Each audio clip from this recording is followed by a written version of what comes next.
네, 오늘 주님께서 우리에게 주시는 하나님 말씀 민수기 11장 1절부터 15절 말씀 한 절씩 교독하겠습니다.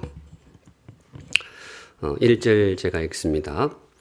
여호와께서 들으시기에 백성이 악한 말로 원망하매 여호와께서 들으시고 진노하사 여호와의 불을 그들 중에 붙여서 진영 끝을 사르게 하시매 백성이 모세에게 부르짖음으로 모세가 여호와께 기도하니 불이 꺼졌더라. 그곳 이름을 다베라라 불렀으니 이는 여호와의 불이 그들 중에 붙은 까닭이었더라. 그들 중에 섞여 사는 다른 인종들이 탐욕을 품음에 이스라엘 자손도 다시 울며 이르되 누가 우리에게 고기를 주어 먹게 하랴.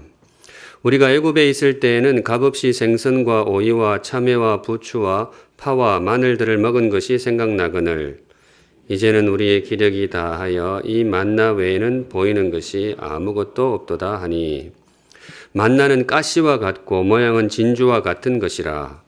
백성이 두루 다니며 그것을 거두어 맷돌에 갈기도 하며 절구에 찢기도 하고 가마에 삶기도 하여 과자를 만들었으니 그 맛이 기름 섞은 과자 맛 같았더라. 밤에 이슬이 진영에 내릴 때에 만나도 함께 내렸더라.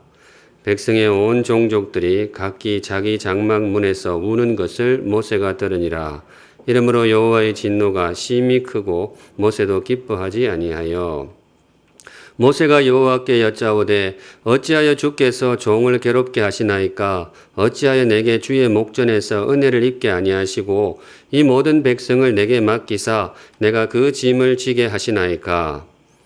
이 모든 백성을 내가 배웠나이까? 내가 그들을 낳았나이까? 어찌 주께서 내게 양육하는 아버지가 젖먹는 아이를 품듯 그들을 품에 품고 주께서 그들의 열조에게 맹세하신 땅으로 가라 하시나이까? 이 모든 백성에게 줄 고기를 내가 어디서 얻으리이까?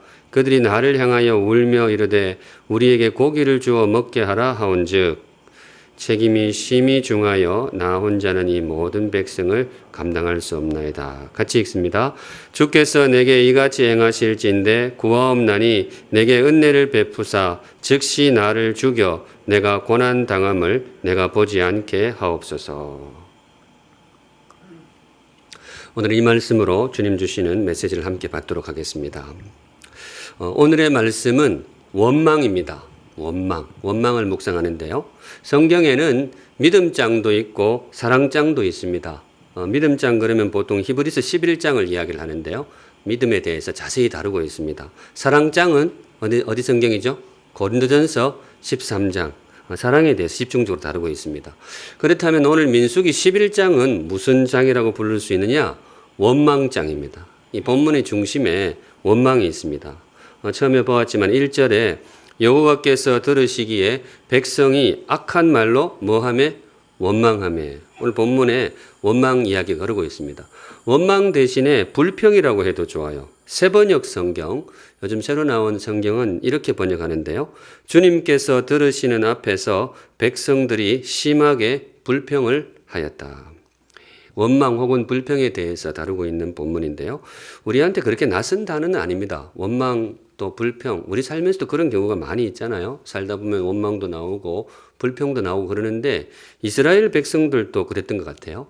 특별히 이제 민수기에 그런 이야기들이 많이 나와요. 원망하는 이야기, 불평하는 이야기 많이 나오는데 이해가 되는 것이 민수기는 광야 이야기입니다. 이스라엘 백성들이 광야를 통과할 때에 그때의 사건을 기록하고 있는데 광야라는 것이 모든 것이 불편하잖아요. 불편하고 불비하고 그래서 원망도 나오게 되고 불평도 나오게 되는 그런 땅인데 그런 면에서 사실 오늘 이스라엘 백성들의 모습은 지극히 인간적이라고 할 수 있어요. 좋은 모습은 아니죠. 원망을 하고 불평하는 것이 좋은 모습은 아니지만은 그렇게 특별한 모습은 아니다. 충분히 이해할 수 있는 모습이다. 그렇게 말씀드릴 수가 있겠습니다. 그런데 우리가 눈여겨보아야 될 대목이 있는데 그것에 대한 하나님의 반응입니다. 이스라엘 백성들이 원망을 할 때 하나님이 반응을 하시는데 어떻게 하시느냐? 굉장히 강하게 정말로 격하게 반응을 하십니다. 1절 후반부에 이런 대목이 나옵니다. 같이 읽습니다. 시작. 여호와께서 들으시고 진노하사 여호와의 불을 그들 중에 붙여서 진영 끝을 사르게 하시매. 백성들 사이에 원망이 나오고 불평이 나올 때에 하나님이 무엇을 보내셨다고요? 불을 보내셨어요. 이스라엘 진영 주변으로 불이 일어나가지고 이 삽시간에 그냥 이스라엘 진영들을 다 태울 수 있을 만큼 굉장히 거칠게 하나님이 반응을 하고 있습니다. 물론 모세가 정말 하나님 앞에 간절히 기도해서 주께서 그 불길을 멈추어 주셨습니다만은 여하튼 하나님이 그렇게 불을 보내셨어요. 제가 이 대목을 묵상하는데 조금 과하다는 생각이 들더라고요. 여러분들은 어떠세요? 하나님이 오늘 좀 너무 과하게 반응하시지 않나요? 물론 원망이 좋은 것은 아니에요. 그렇지만은 할 수 있잖아요. 그리고 특별히 이스라엘 백성이 지금 있는 땅이 무슨 땅이었다고요? 광야였어요. 그러면 뭐 인간인지라 불평을 하고 원망을 할 수도 있는데 하나님이 거기다 대고 꼭 불길을 보내셔서 그렇게 격하게 대응을 하셨어야 될까? 오늘은 그 이유를 묵상하려고 합니다. 하나님이 왜 이렇게 강하게 원망에 대해서 대응을 하셨을까? 성경 읽다 보면 가끔 이해가 안 되는 부분이 나올 수가 있어요. 하나님이 왜 이러시지? 하나님 꼭 이렇게 하셨어야 되나? 그런 부분에서 그냥 넘어가지 마세요. 성도 여러분. 그걸 꼭 한번 묵상해 보시기 바랍니다. 하나님을 신뢰하는 마음으로. 그분은 그렇게 함부로 행동하시는 분이 아니거든요. 그만한 이유가 있습니다. 오늘 어찌 보면 쉽게 넘어갈 수도 있는 이 원망에 대해서 하나님이 이토록 강하게 대응하시는 이유가 무엇이었을까 묵상하실 때에 우리 삶에도 원망이 일어나고 그럴 수가 있는데 그 원망에 얽힌 진실을 가슴에 새기는 귀한 시간이 되기를 소망합니다. 우선 첫째, 하나님 왜 이렇게 격하게 반응을 하셨느냐? 원망이 사람 잡는 비수가 될 수 있기 때문에 그렇습니다. 원망이 참 큰 해악을 끼칠 수가 있다는 거예요. 그 자체로 보기에는 뭐 그럴 수도 있지 하겠지만은 그게 사람을 잡을 수도 있어요. 예전에 유명했던 소설에 그 한 재판관이 죄수에게 묻기를 너 왜 사람을 죽였느냐 그러니까 그 죄수가 뭐라고 대답했는가 하면 아침에 일어났는데 태양빛이 너무 따가워서 그랬습니다. 이런 대답이 나오는 소설이 있었죠. 그런데 성도 여러분, 우리 하나님은 이런 분이 아니세요. 우리 하나님은 그렇게 갑자기 뭐 감정적으로 이렇게 조절이 안 되어 가지고 그냥 아침에 괜히 기분이 안 좋아 가지고 불을 막 보내고 그렇게 즉흥적으로 행동하시는 분이 절대로 아닙니다. 그분이 무언가 행동하실 때는 그만한 필연적인 이유가 있는 거예요. 오늘도 마찬가지예요. 왜 이렇게 이스라엘 백성들의 어떤 면에서는 평범할 수 있는 이 원망에 대해서 그렇게 불길로서 대응을 하셨느냐? 그 원망이 천하보다 귀한 한 사람을 잡을 수도 있기 때문에 그래요. 오늘 본문에 보시면 그 백성의 원망이 한 사람을 잡습니다. 누구를 잡았을까요? 모세를 잡습니다. 15절 오늘 본문의 제일 마지막 구절이 있는데요. 우리 한번 같이 읽어보겠습니다. 시작. 주께서 내게 이같이 행하실진대 구하옵나니 내게 은혜를 베푸사 즉시 나를 죽여 내가 고난 당함을 내가 보지 않게 하옵소서. 모세가 하나님 앞에 기도하는데 하나님 이제 그만 나를 어떻게 해요? 죽여주세요. 하나님 더 이상 제가 살고 싶지 않습니다. 모세가 하나님 앞에 죽음을 청합니다. 살고 싶은 생각이 싹 가신 거예요. 왜 그랬을까요? 이 사람 왜 이렇게 정말 이렇게 낭망이 되고 죽고 싶다 이런 생각을 하게 되었을까요? 원망 때문에 그랬어요. 백성들의 원망이 백성들의 불평이 이 모세를 죽음으로 내몰고 있습니다. 그런 의미에서 주시는 말씀 원망을 조심하라. 우리 사랑하는 샘물 성도 여러분, 살다 보면 뭐 인간인지라 그런 순간이 분명히 있을 거예요. 원망이 나오고 불평이 나오고 처한 상황이 특별히 그렇다 보면 그런 것이 올라올 때가 있는데 그때 우리 조심할 수 있기를 바랍니다. 가능하면 좀 다스릴 수 있기를 바랍니다. 왜냐? 그게 뭐예요? 한 사람을 죽음으로 내몰 수도 있는 겁니다. 오늘 모세의 가슴에 이 비수가 되었던 원망이 뭐냐? 한번 그 내용을 다듬어 볼게요. 5절 보시면요. 그 내용이 나오는데요. 우리가 애굽에 있을 때에는 값없이 생선과 오이와 참외와 부추와 파와 마늘들을 먹은 것이 생각나거늘. 비수가 혹시 보이십니까? 어떻게 보면 사실 이게 그렇게 거친 말은 아니에요. 6절은 같이 읽습니다. 시작. 이제는 우리의 기력이 다하여 이 만나 외에는 보이는 것이 아무것도 없도다 하니. 어떻게 보면 이게 그렇게 심한 말은 아니에요. 무슨 쌍욕이 나오는 것도 아니고 사태질을 하는 것도 아닌데 생각하면 이 정도 말에 이 모세가 죽을 생각을 했다고? 그분이 보기보다 좀 약하네. 너무 예민한 거 아니냐? 이렇게 생각할 수도 있어요. 그런데 성도 여러분, 오늘 성경이 우리에게 주시는 말씀이 뭐냐? 우리가 보기에는 별 말이 아닌 것 같은데 누군가에게는 뭐예요? 그게 비수가 될 수 있어요. 경험으로도 아시겠지만은 사람이 생각보다 약해요. 또 특별히 그분에게 정말로 깊숙이 들어오는 비수와 같은 말이 있을 수가 있는 거예요. 물론 오늘 이 모세의 말에는 이 자리가 주는 부담이 분명히 있었을 것입니다. 모세는 이스라엘 백성들의 그 지도자였잖아요. 애굽에 살고 있던 그 백성을 이끌고 가나안으로 향하고 있는 그런 역할을 맡았던 리더인데 이 이스라엘 백성들의 삶에 엄청난 변화를 사실 가한 지도자였죠.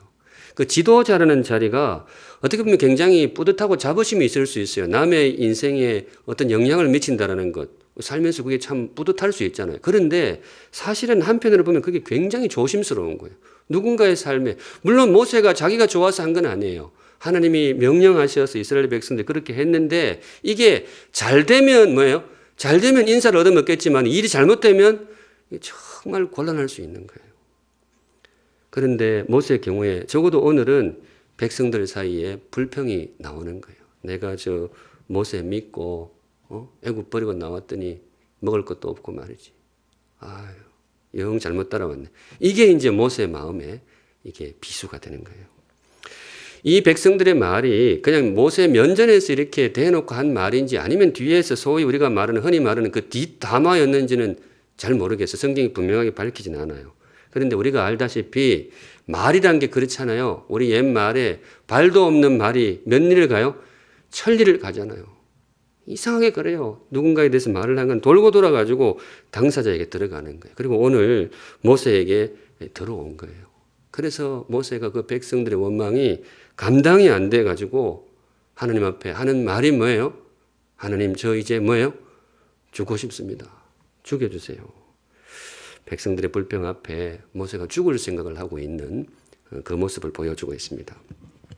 여기까지 하고 성도 여러분, 저는 이거 성경 읽으면서 모세의 마음이 이해가 될까요? 안 될까요? 야, 제가 읽으면서 모세 뭐 이랬을까? 아니면 넘일 같지 않다 이랬을까요? 저하고 모세하고 비교하는 게 급이 너무 다릅니다만은 어쩔 수 없이 앞으로 그럴 기회가 좀 있을 거예요. 하나님 주시는 말씀이 그런 의미가 있기 때문에 뭐 급이 너무 다릅니다만은 목회를 하다 보면 성도 여러분 그런 경우가 있어요. 목회라는 게 뭐 어쩔 수 없이 주님의 명령에 따라서 여러분들에게 영향을 미치는 건데 그러다 보면 이 원망도 듣고 아픔이 되는 그런 순간들이 들어 있을 수가 있습니다. 오래 전 일인데요. 10년도 더 되었어요. 제가 이제 신학교 졸업한 지 10년이 되었을 때 우리 동기들이 한번 모이자 이렇게 했어요.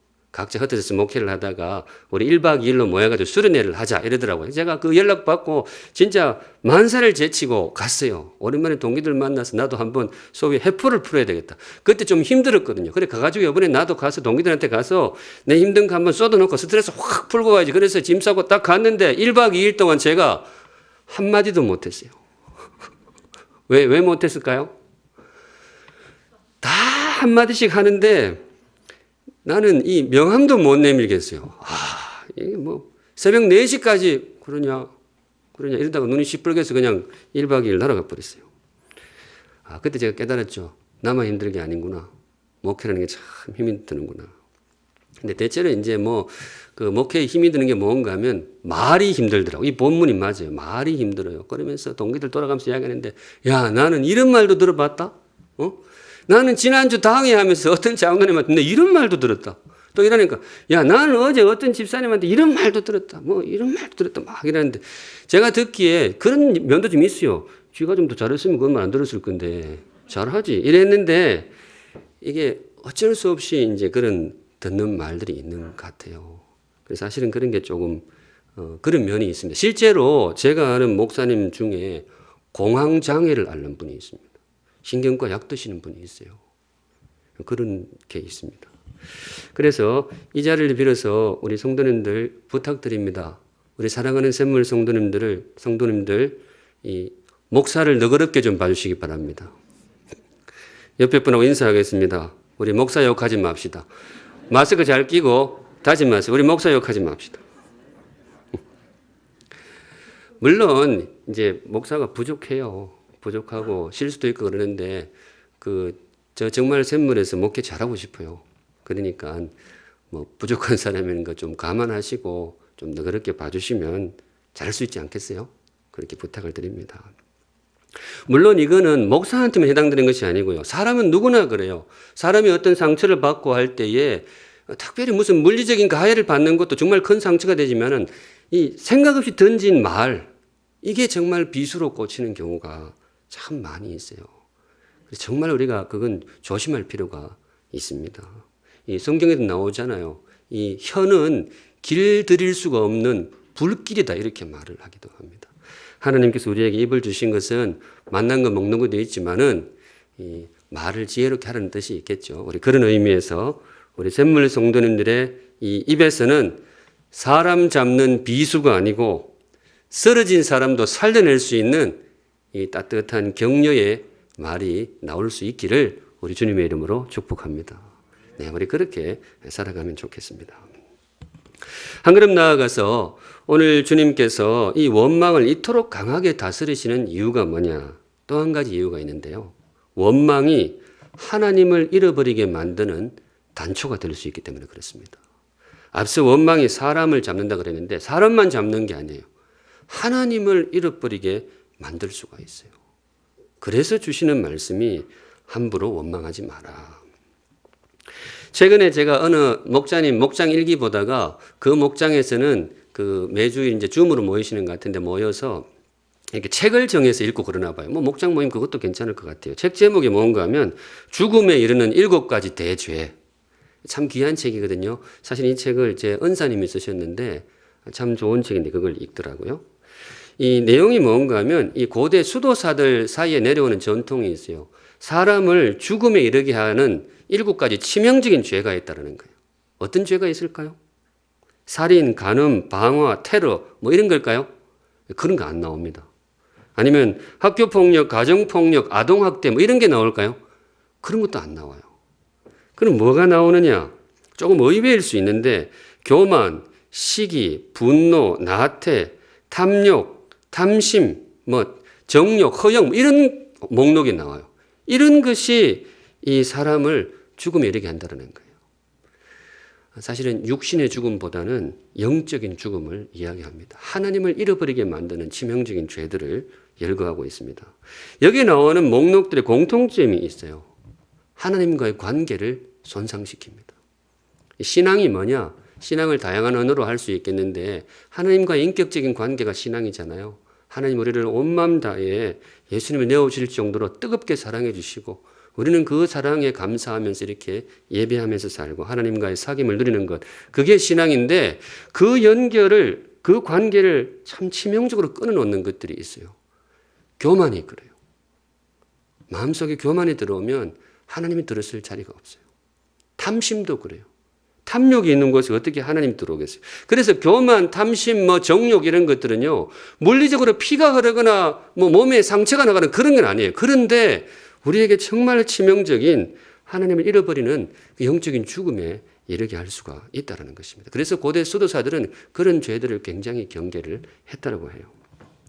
제가 이번 주 설교를 준비하면서 거기다가 목록에 하나 더 추가하면 좋겠다 싶어요. 뭘 추가하면 좋을까요?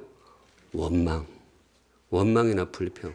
이게 그 자체로는 사실 뭐 그렇게 심각한 문제가 아니라고 할 수도 있어요. 그런데 그게 우리 속에 들어오면 하나님과의 관계가 일그러질 수밖에 없어요. 오늘 이스라엘 백성들에게도 그런 일이 일어나고 있는데요. 다시 우리 5절을 한번 보시면요. 아까 5절 보았는데 우리가 애굽에 있을 때에는 값없이 생선과 오이와 참외와 부추와 파와 마늘들을 먹은 것이 생각나거늘. 성도 여러분, 이게 모세를 향한 원망일까요? 하나님을 향한 원망일까요? 네. 뭐 어떤 면에서는 둘 다라고 할 수 있죠. 모세를 향하기도 하지만 이 하나님에 대한 거예요. 근데 톤을 잘 보세요. 6절 같이 읽습니다. 시작. 이제는 우리의 기력이 다하여 이 만나 외에는 보이는 것이 아무것도 없도다 하니.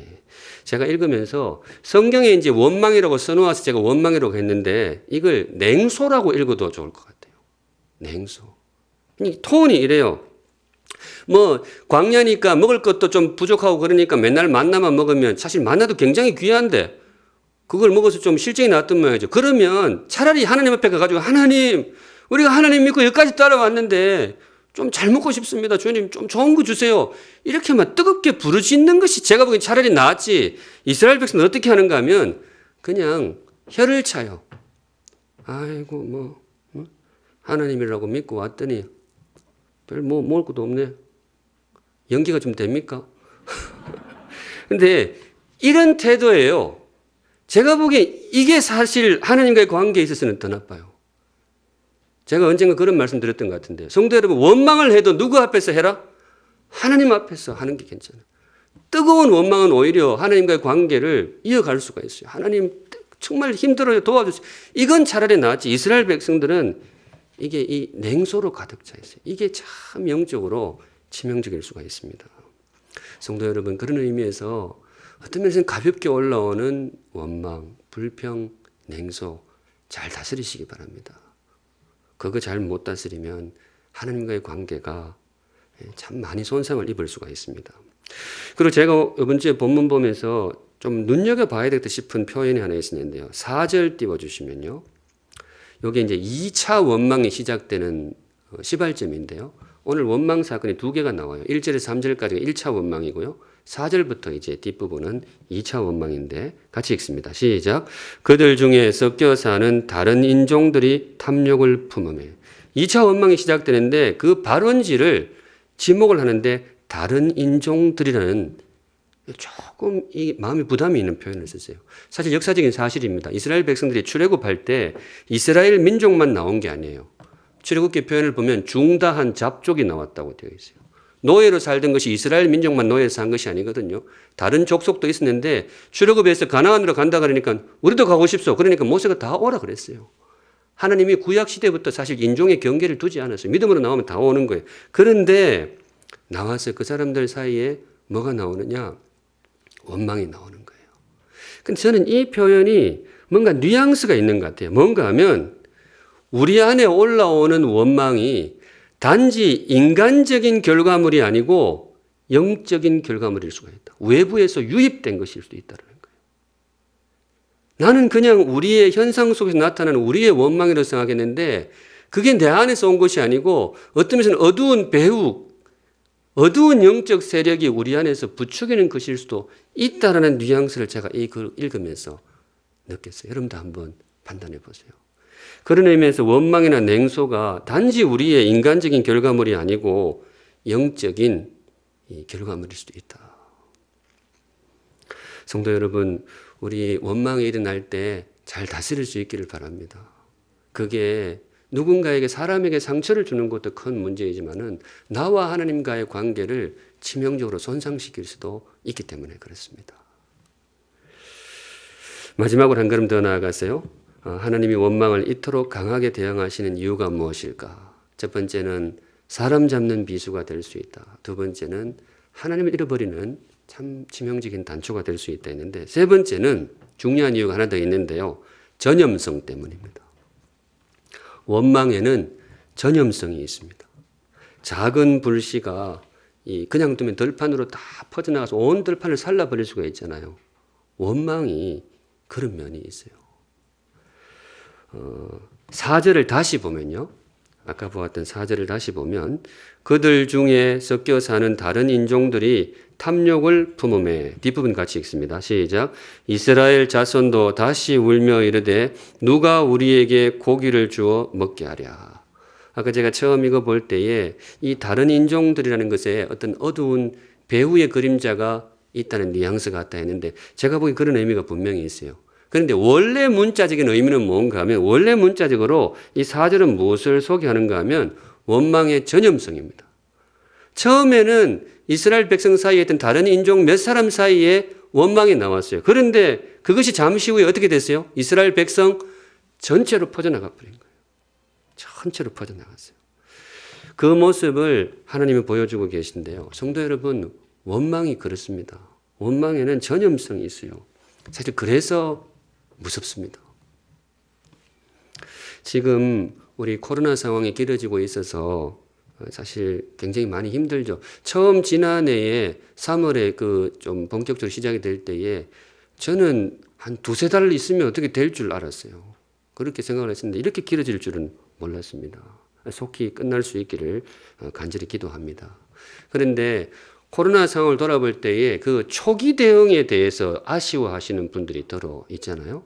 초기에 정말 강력하게 대처했어야 되는데 제일 처음 중국 우한에서 이 전염병이 발병했을 때 그때 그분들이 그걸 투명하게 공개를 하고 정말 탁 장악을 해서 했더라면 얼마나 좋았을까 그런 생각들이 있단 말이죠. 또 이것이 우리나라로 막 넘어오고 그럴 때 그때 어떤 면에서는 우리 정부가 확 닫아가지고 그걸 통제를 했더라면 어땠을까. 뭐 지나간 일을 아쉬워해봐야 아무 소용이 없는데 그런 아쉬움을 표현하는 분들이 더러 있습니다.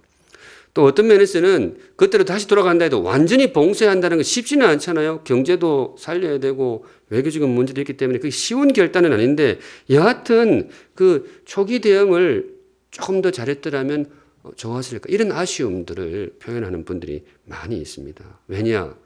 불길도 그렇고요. 들판의 불길도 그렇고 이 전염병도 그렇고 초기 대응이 굉장히 중요하기 때문에 그래요. 그런데 오늘 성경이 우리에게 말씀해 주시기를 초기 대응이 정말로 중요한 것이 하나 더 있는데 그게 뭐라고요? 원망이 그래요. 오늘 1절을 다시 보면요. 1절을 보면 하나님이 이 원망에 대해서 어떻게 대응하셨는지를 보여주고 있는 모습이라고 할 수도 있습니다. 여호와께서 들으시기에 백성이 악한 말로 원망하매 하나님이 백성들 사이에 원망하는 것을 감지를 하신 거예요. 그 뒷부분 같이 읽습니다. 시작. 여호와께서 들으시고 진노하사 여호와의 불을 그들 중에 붙여서 진영 끝을 사르게 하시매. 제가 처음에 그렇게 말씀을 드렸잖아요. 하나님 왜 이렇게 강하게 대응을 하실까? 좀 너무 심하시지 않는가? 그냥 백성들 사이 원망이 좀 나오는데 거기다가 불을 보내시면 어떡하나 했는데 이유가 있습니다. 하나님이 이 원망의 전염성을 아시기 때문입니다. 지금은 그냥 작은 그런 말들이지만 이걸 그냥 두었을 때는 이스라엘 공동체 전체를 사를 수 있다는 걸 주님이 아신 거예요. 그래서 강하게 대응을 하셨는데 그렇게 했음에도 불구하고 2차 원망이 나오고 3차 원망이 나오고 원망이 그만큼 다스리기가 쉽지가 않은 거예요. 그런 의미에서 우리 사랑하는 샘물 성도 여러분, 우리 함께 좀 경각심을 가졌으면 좋겠습니다. 우리 공동체 안에 일어나는 원망, 어느 공동체는 그런 게 나올 수가 있어요. 그런데 그거 절대로 가볍게 보지 않기를 바랍니다. 아니 목사님 뭐 그렇게 예민하게 해요. 그냥 우리 몇 사람 그냥 이야기한 건데, 아니 그냥 우리 뭐 목장 모임마다 잠시 지나가는 말로 한 건데 뭐 그렇게 신경을 안 쓰셔도 됩니다. 신경이 쓰여요. 왜냐 그리고 뭔가 하면 하나님이 성경이 주는 지혜가 그거예요. 그거를 가볍게 보면 안 된다는 거예요. 그래서 이 자리를 빌어서 뭐 성도님들께 제가 부탁을 드리고 싶어요. 목회의 어떤 원칙에 관한 것인데요. 우리 샘물이 참 성숙한 공동체이고 샘물의 그림이 참 아름답지만은 우리에게도 그런 게 있을 거예요. 걸어갈 때 아니 왜 우리 교회가 왜 이렇게 하지? 특별히 왜 목사님 왜 이렇게 하지? 그런 의문이 생길 때가 분명히 있으실 거예요. 그때 성도 여러분 그걸 그냥 성도들끼리 사적으로 이야기하고 하지 마시고 가능하면 공적으로 질의를 해주세요.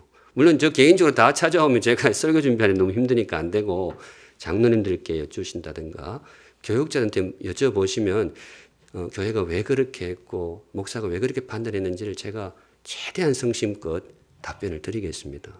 이 목회를 해보니까요, 이 매주일 이 판단을 하고 결정을 내려야 될 것인데 결정이라는 것이 항상 뭐 양자택일, 삼자택일 그렇잖아요.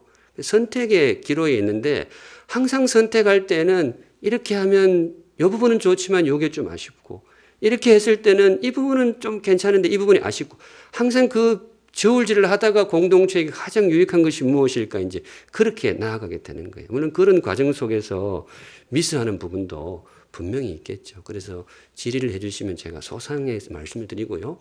그리고 혹시 들어보고 이거는 내가 잘못 판단했네. 그러면 제가 바로 당에 이야기해서 장로님 제가 잘못 판단한 것 같습니다. 그럼 고치겠습니다. 그건 제가 얼마든지 할 수가 있습니다. 그런데 다만 우리 성도의 어떤 말이라 그럴까 그런 것은 굉장히 품위가 있어야 됩니다. 그렇게 할 때에 우리 샘물의 걸음이 지금처럼 또 아름답고 귀한 걸음이 될 줄로 믿습니다. 말씀 정리합니다. 오늘 주님께서 우리에게 주신 말씀, 삶을 불사르는 원망. 제목을 제가 조금 강하게 잡았는데 공감이 되시면 좋겠어요. 원망이라는 것이 우리의 삶을 불사를 수도 있습니다. 성경을 보실 때에 민수기가 지금 원망 사건을 기록하고 있잖아요. 이런 사건이 몇 개가 나와요. 근데 민수기 광야에서 있었던 일은 여러 수십, 수천 가지가 있었을 거예요. 그걸 다 기록하지는 못해요. 근데 그 중에서 우리에게 정말로 중요한 것만 추려서 기록을 하게 되는데 민수기가 원망에 대해서 굉장히 비중 있게 자주 기록을 합니다. 왜냐? 그만큼 성도의 걸음에 그게 중요하기 때문이고 차지하는 무게가 크기 때문에 그렇습니다. 그리고 우리 시대에도 얼마든지 일어날 수 있기 때문에 그렇습니다. 지금까지 지혜롭게 잘 걸어오셨다라고 믿습니다. 앞으로도 그런 귀한 걸음이 우리에게서 계속 이어질 수 있기를, 샘물의 걸음이 아름답고 품위 있게 지속될 수 있기를 우리 주님 이름으로 축복합니다. 아멘. 함께 찬양하겠습니다. 원망을 다스릴 수 있는 최고의 이 처방이 뭘까요? 감자로 시작하고 사자로 끝나는 거. 감사 찬양하면서 우리 속에 혹여 일어날 수 있는 그런 것들을 다스리시는 시간 되기를 바랍니다. 거룩하신 하나님 아버지, 이 찬양을 우리 온 성도들의 고백과 기도로 하나님께 올려드립니다. 감사하며 살겠습니다. 바라옵기는 우리의 눈을 밝게 하셔서 하나님 우리에게 이미 베풀어 주신 귀한 은혜 깨닫고 감사하며 살아가는 인생이 되게 하옵소서. 사람에게도 상처도 물론 받을 때가 있지만은 입은 은혜가 참 많고 내 곁에 함께 준다는 것만으로도 얼마나 고마운 존재들인지요. 서로에게 감사하며 살아가는 우리 정말로 귀한 샘물 성도들 되게 하여 주시옵소서. 장미의 가시도 감사하는 것, 우리의 종교적인 억지가 아니고 정말 눈에 보이는 현실이 될 수 있도록 우리의 눈을 밝혀 주시옵소서. 거룩하신 하나님, 오늘도 우리 성도들 귀한 헌물 하나님께 올려드립니다. 고백을 담고 감사를 담고 하나님을 향한 소망도 담아서 올려드립니다. 받으시고 우리 성도들 그 형편에 따라서 가장 복되고 제일 선하고 제일 존귀한 길로 인도하여 주시옵소서. 샘물 학교의 걸음에도 주께서 늘 동행하여 주시고 좋은 친구가 되어 주시옵소서. 아멘. 지금은 우리 구주 예수 그리스도의 은혜와 우리를 위하여 외아들의 목숨까지 내어주신 하나님 아버지의 그 크신 사랑과 지금도 우리와 함께 하시는 성령 하나님의 임재하심이 감사하며 살아가기를 정말 마음에 소원하고 다짐하는 사랑하는 모든 주의 백성들 머리 위에 그 앞길 위에 이제로부터 영원까지 항상 함께 계실지어다. 아멘.